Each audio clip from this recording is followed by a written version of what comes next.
கடந்த ஞாயிற்றுக்கிழமை இடம்பெற்ற தேர்தல் ஜெர்மனியில் இடம்பெற்ற தேர்தல். அதாவது 2024 ஆண்டுதான் தேர்தலுக்கான ஆண்டு என்று சொல்லி கிட்டத்தட்ட 60க்கும் மேற்பட்ட நாடுகளில் தேர்தல் இடம்பெற்றது. 2025 ஆண்டு வந்த பிற்பாடும் திடீரென்று ஒரு தேர்தல் வந்தது. ஏன்? ஜெர்மன் அரசு கவிழ்ந்து விட்டது. ஜெர்மன் அரசு உண்மையில் தேர்தல் வர வேண்டிய நேரம் இப்ப இல்லை. கூட்டணி கட்சி கவிழ்ந்து. ஏன்? உக்ரைன் பிரச்சனை. நிதியமைச்சர் விலகினார். ஏன் நிதியமைச்சர் விலகினார்? பணம் இல்லை. பணம் அங்கே இல்லை என்றால் போருக்கு போய்விட்டது பணம். அங்குள்ள மக்களுக்கான அதாவது சோசியல் சர்வீஸ் என்று சொல்றது அதற்குரிய நிதியை கட் பண்ணி அங்க கொடுத்து வந்து அரசு கவர்ந்தது. கவர்ந்த பிற்பாடு அந்த அரசு வெற்றி பெற்றதாண்டா இல்லை. அதாவது மிகப்பெரிய ஒரு பிளவு.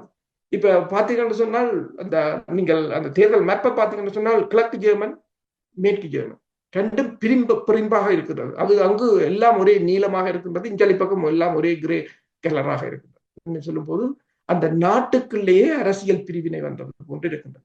ஏன் இதை சொல்கிறேன் என்று சொன்னால், இந்த ஒவ்வொரு நாடும் மிகப்பெரிய ஒரு நெருக்கடியை சந்தித்திருக்கின்றது. நிதி வளத்தால் மிகப்பெரிய ஒரு நெருக்கடியை சந்தித்திருக்கு. அதே நிலைமைதான் இப்ப இலங்கைக்கும்.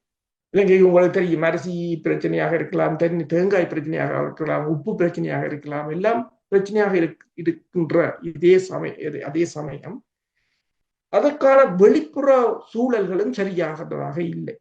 உதாரணமாக பார்த்தீங்கன்னு சொன்னால், இலங்கையின் ஏற்றுமதியை பார்த்தீங்கன்னு சொன்னால் அமெரிக்காவுக்கான ஏற்றுமதி அதிகம். அதே போல ஐரோப்பிய ஒன்றியத்துக்கான அதாவது மேற்குலகம் சார்ந்த ஏற்றுமதிகள் தான் அதிகம். சீனா இந்தியாவுக்கான ஏற்றுமதிகள் வந்து மிக குறைவு. அதை அவர்கள் டெவலப் பண்ணவும் இல்லை. சரி, அதை அவர்கள் திருப்பி அந்த மார்க்கெட்டை பிடிக்கலாம் என்றால் பிடிக்க முடியாது.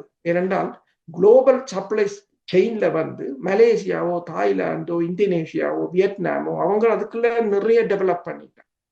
இப்ப இலங்கையின் ஏற்றுமதி என்று பாத்தீங்கன்னு சொன்னால் மலிவான பொருட்கள், ரப்பராக இருக்கலாம், தேயிலையாக இருக்கலாம், ஆடையாக இருக்கலாம், இதுகள் தான். எலக்ட்ரானிக்கோ அல்லது சாஃப்ட்வேர்ஸோ அந்த நிலைமைக்கு அவர்கள் போகவில்லை. இலங்கை மிக மிக முன்னுக்கு, அதாவது வியட்நாமோ மலேசியாவோ எல்லாவற்றுக்கும் முன்னுக்கு இலங்கை வந்திருக்கும். போர் இல்லை என்று சொன்னார்.